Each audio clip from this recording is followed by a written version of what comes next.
Hello and welcome to Fine Tune. My guest today is an amazing personality. 40 years back, he went to Shillong and started his career as a temporary clerk in the State Transport Department. And exactly after 4 decades, he became the governor of the state. You're right. He's the former governor of Meghalaya, Mr. Ranjit Shekhar Mushahari. Ranjit Shekhar Mushahari has not only been the governor, prior to his tenure as the governor of Meghalaya, he served as the head of the Border Security Force, and of course, he was also the Director General of the National Security Guards. It's a great pleasure that we have in midst of us Mr. Ranjit Shekhar Mushahari. Ranjit, it's good to see you after such a long time, and welcome to Fine Tune. How are things? Well, Rajiv, now I'm a private citizen here, like any one of you, and we have settled down. This is our home. Ranjit, moving on to something very important. You had served as the Director General of the Border Security Force, one of the agencies which is primarily guarding our borders. And as we know that 98% of our borders is bordering Southeast East Asian countries. How do you see it? How strategic do you find the whole thing? We have the longest border with Bangladesh, followed by China and Pakistan, then Myanmar, Bhutan and Nepal. So the problems are different in each border. With Bangladesh, it is the problem of infiltration, problem of smuggling, cross-border movement of the people for various purposes. With China, we have the different problems. With Pakistan, we have different problems. With Myanmar, with Nepal and Bhutan, we can't say that we have any problem in the border. So, so far as northeastern region is concerned, our problem is mostly with Bangladesh and with Myanmar, in the sense that there's some areas where border is just nearby, walking distance. In Myanmar, what happens? They used to have our insurgents used to have shelter there, but of late it is becoming more difficult for them. With Bangladesh, it's no longer possible because the present government in Bangladesh is quite cooperative, and most of the insurgent groups have been expelled now. They are with us. So positive things happening. But Dada, just now while you were talking, you said infiltration. Well, when we talk in terms of the word infiltration, people tend to think infiltration is just crossing over the border. People are every day Bangladeshis are coming. Another feeling which people generally have in their mind is that the demographic pattern of Assam in the northeast is changing. It is due to the Bangladeshis coming. You are a person who has been the head of this department, and apart from that, you have seen it very closely. How do you view such fears of the people? Yeah, there are reasons for the people to really feel insecure, ethnic insecurity. That feeling is quite prevalent in the northeast.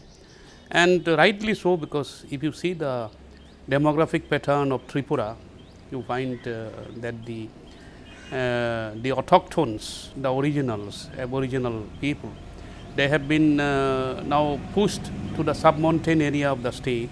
Right. They constitute hardly about 20-22% of the population, and they are no longer in the forefront of the policy decisions, policy making. So that's happened in Tripura.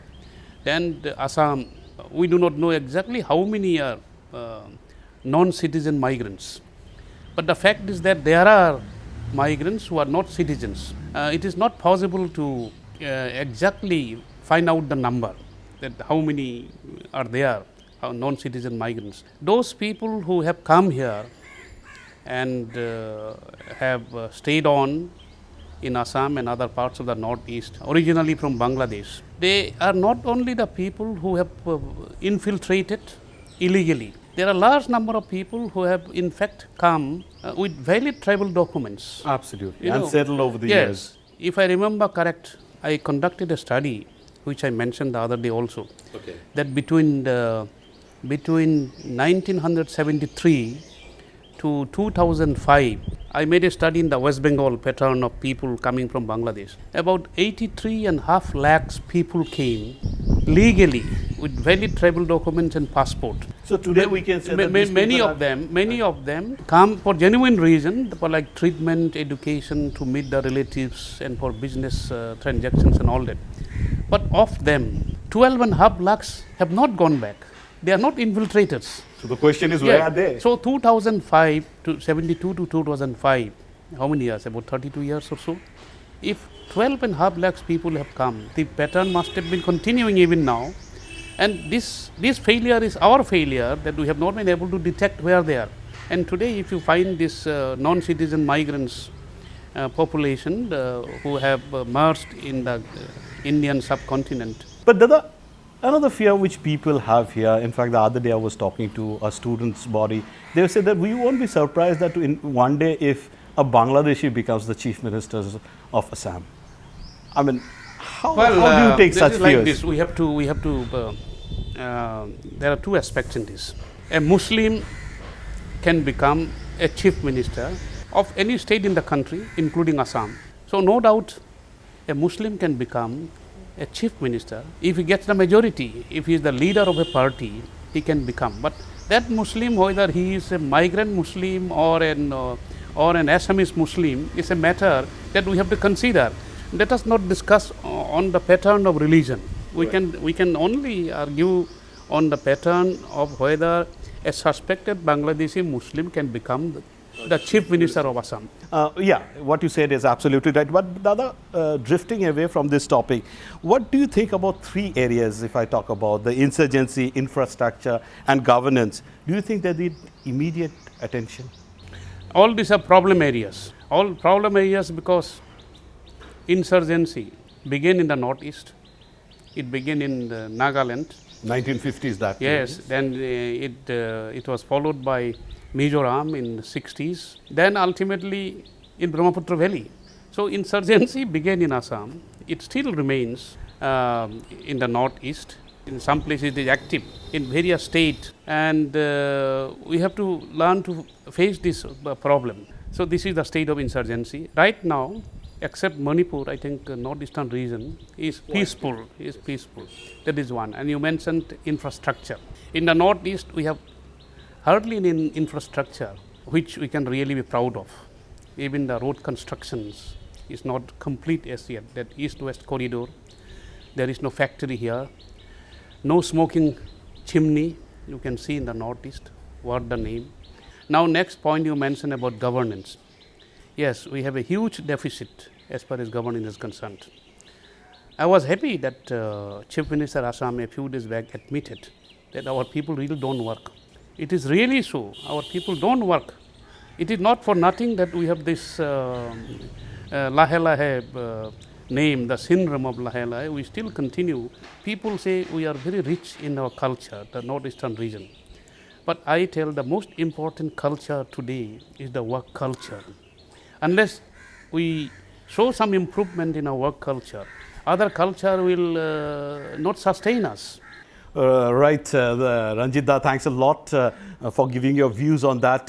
But on that note, as you talk in terms of work culture, we'll head in for a short commercial break, but we'll be right back. So please stay with us.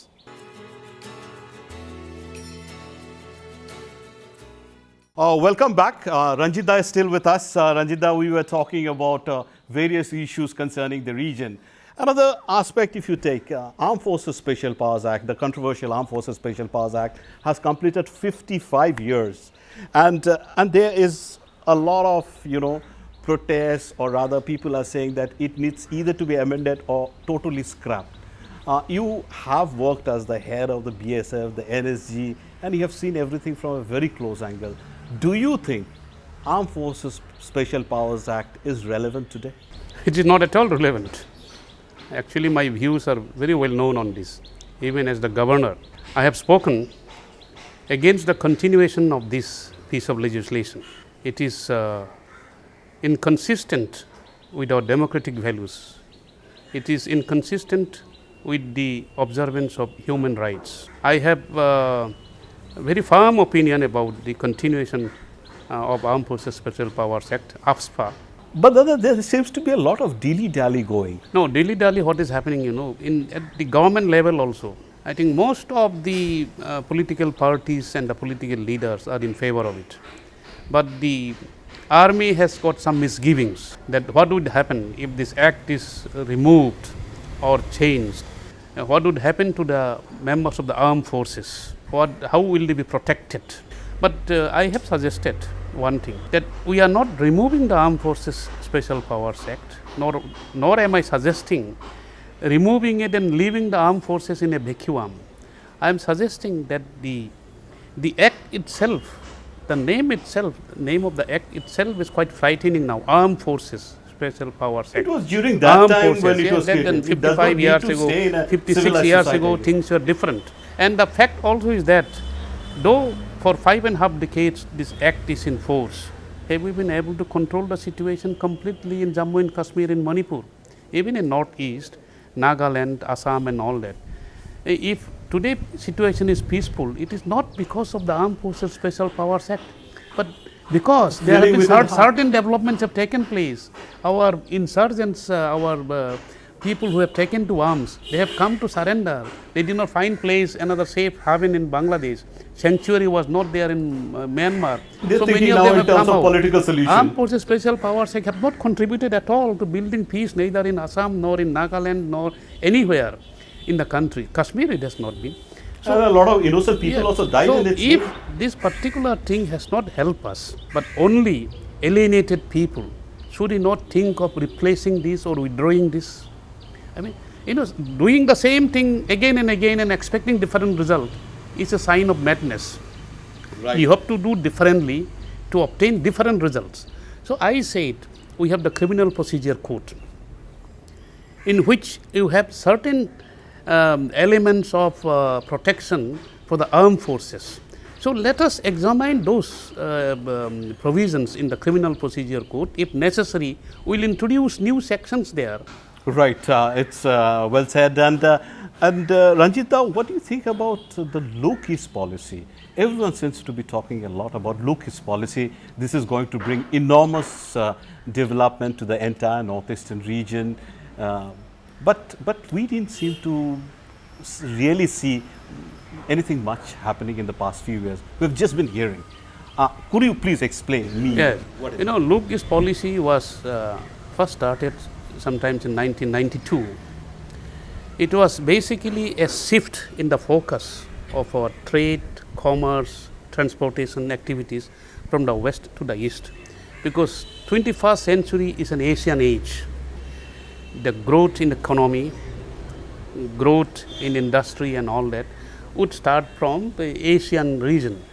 So we wanted to avail of this opportunity. So we have had this look East policy, and specifically to integrate the Northeast with the mainstream economy of India, and to help the people of Northeast to derive better advantage in terms of economy and people-to-people contact with the people of the Southeast Asian region. And Dada, son, a lot of focus is also now on the border trade. We're talking about border hearts, border trade. How do you view this? Of yes. course, the relationship of India has developed with Bangladesh. It's more friendly. Things are happening. But how do you see it? Border hearts were the traditional means of exchange of goods. Even greetings also. Yeah, There is an opportunity. exchange of goods, greetings and goodwill. It used to create goodwill and all that. Trade and commerce are really not the great respecter of the geographical borders or political borders, because people need to live. Now in Garo Hills or in Khasi Jaintia Hills, you grow various things. Garo Hills have cotton, Khasi and Jaintia Hills have oranges, betel nuts and all this. There is enormous demand from Bangladesh, so they can just exchange it there. Instead of bringing it to Guwahati now, orange will not last, but Bangladesh can buy it. So border huts had been revived to give the source of income that existed before the partition to the people of the borders, and we need more of them. With Bangladesh, we have opened one in Garo Hills. We are going to open one in the Kashi and Jaintia Hills with Balad and this thing. With Myanmar, there is already in existence some areas between Manipur and Mizoram with the Myanmar border. And it is very important to have this for the generation of local incomes. Right. And Dada, recently you have been very vocal about certain issues, especially concerning the children, the education. There was an university, as your tenure as the governor, and you were the, I think, the visitor of the university. Lot of anomalies have come forward. In fact, today a stage has come when the owner the chancellor of the university is still at large. Warrant has been issued. Till today, no one has any trace about where he is, and the plight of the thousands of students who had taken admission there with hope. How do you see it? I mean, it seems no one seems to be serious about the whole issue. You know, this particular university I'm mentioning about, they are responsible for unethical practices in the name of education. So I found it was very strange that in their own admission, there are some 438 or some people have been given the PhD. So what we can say was that it was really unfortunate, and such things should not be allowed, I think, in future. No, not only allowed, that such people who has got the only the commercial interest, they should not be allowed to run the university. Absolutely. People having commercial interest should not be allowed to run a university, and that too taking the stake of hundreds of students from the region. That was what the former governor of Meghalaya and the visitor of the university said. And with this, we head into a short commercial break. When we come back, we will talk to Ranjit Da more about his life, his likes and dislikes. So please stay with us.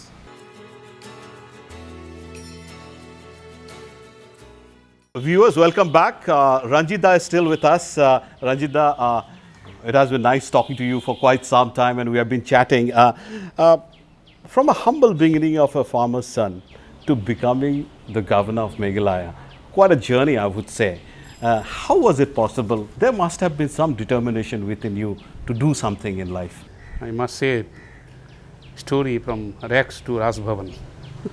So, I don't know, but it has happened in my life, and I don't think even my father thought at that time that I would become the governor of a state. He expected me to become, those days, in the villages, in the rural areas, in the northeast, particularly Brahmaputra Valley, there are only two jobs a man could think of: Hakim and Ukil. I know. So then they were the big jobs. Ukil means Vakil. Yes, Vakil, advocate, yes, yeah. Vakil, ideal Vakil. And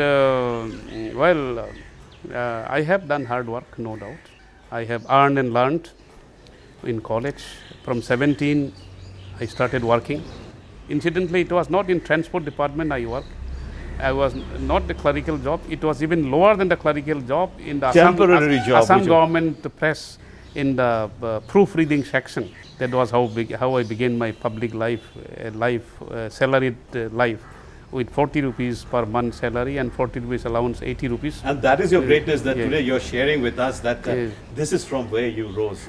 Dada, yeah, I'm also told that there were a lot of villagers who paid for your education. Oh yes, when I passed matriculation. And I'm told that you want to repay them the amount? When I passed matriculation, I was the first matriculate in the village. So one evening, all my villagers gathered in our house. They know that I didn't have the money.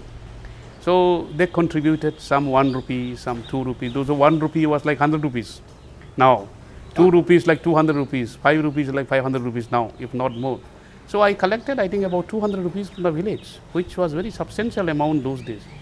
And then I cultivated, along with my father, jute, which I myself cut and soaked in water and defibered it and sold in the market. So I had about 400-500 rupees with me from my village to go to Shillong. I went to Shillong to study. And UCC College. When I went to Shillong, St. Anthony's College, they said admission was over because at Gosaigao you get your result very late. The only way to get the result was some Assamese newspaper which used to come 10 days later. So then I was forced to go to UCC, and that was a blessing in disguise. I went to and UGC. I think that was the time only your real life really started. You know, you did so well in your examination and things like that. But Dada, being the governor, I mean, you know, it's just a few days back that you have just completed your tenure as the governor of Meghalaya. I mean, quite a relaxed life. But one thing I feel that you got an opportunity to serve the people. Would you like to serve the people more in the days to come? Could I see Ranjit Shekhar Mushahari in active in politics in the days to come? Most probably. Most probably you are going to see that. There are some people who have come and met me and discussed with me about various aspects of political life and joining the party. They have also suggested that which party I should join. I have told them that there is still time for me to consider. You said people are asking you to join some political parties. Can I ask you which political party will you join? I think that would be premature for me to disclose it at this moment. But desire you must be having, likes and dislikes. I think political life should be such that wherever you are, in whichever party you are, your commitment should be to serve the people. And that's precisely you love doing. Okay. And do we see you more active in the forthcoming parliamentary elections? Possibly. Dada, you are not being straight, but you are saying possibly. Let us hear an honest commitment from you. No, I have a desire, but it depends on various other factors. What do you think about the Gandhi family? Well, they are heading the most important political party in the country. So you have tremendous amount of respect for all the leaders from there. I have actually respect for almost all the leaders. I have worked with BJP leaders very closely when I was Director General of the NSZ. I have worked with them very closely. I know many of the leaders of the BJP. Dada, now moving on to your family life, can I ask you one question, Dada? I mean, I'm being always honest with you. You had a love marriage or an arranged marriage, Dada? It was purely love marriage. Okay. And how did it happen? How did you meet? She is from Kerala, so naturally there cannot be any arranged marriage between a person from Kerala and a tribal from Assam, unless it is love marriage. Okay. And how did it happen? Yes, it was love marriage. I was a young IPS officer. My wife at that time, she had just started getting ready to go to the medical college, and destiny brought us together.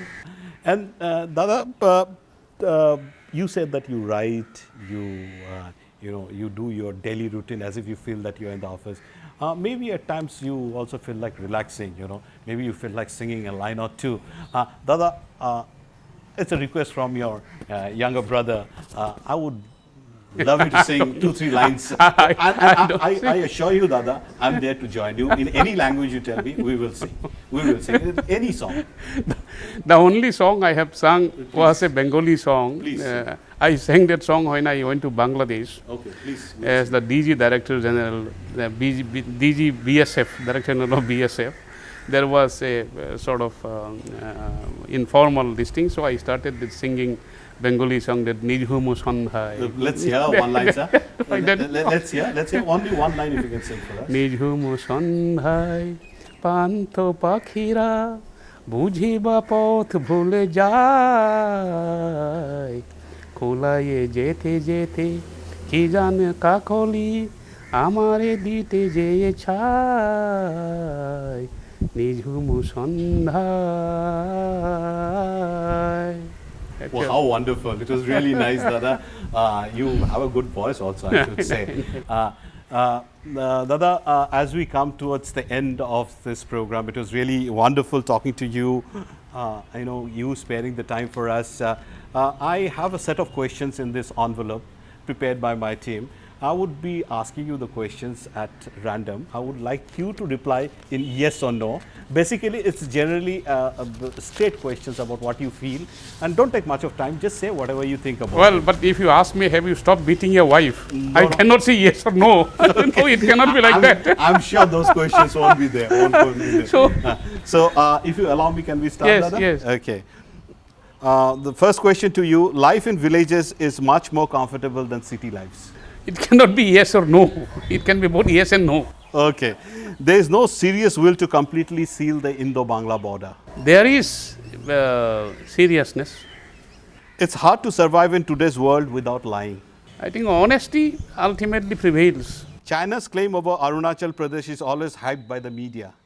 Yes, One day I would like to write my own autobiography. yes, I would like to be remembered more as a human being than the governor of a state. yes, People of Northeast are very slow. It's the land of Lahe Lahe. yes. I had mentioned this earlier. Indians are crazy about two things, cricket and Bollywood. What are you fond of? Any one of them? No, Indians are also crazy. Women of India, gold. Behind every successful man, there is a woman. Who is she? She is wife, mother, daughter. And last question, do you believe in God? I am an agnostic. And Dada, before we come to the end of this session of the interview, I would like to ask you one question. Finally, is what is your philosophy in life? Philosophy is be good, do good to others, to everyone. Right. Dada, thank you very much. And with this, we come to the end of this edition of Fine Tune. We'll be back again with you next Sunday, same time, same place. Till then, it's goodbye and take care from your host, Rajiv Chaudhary.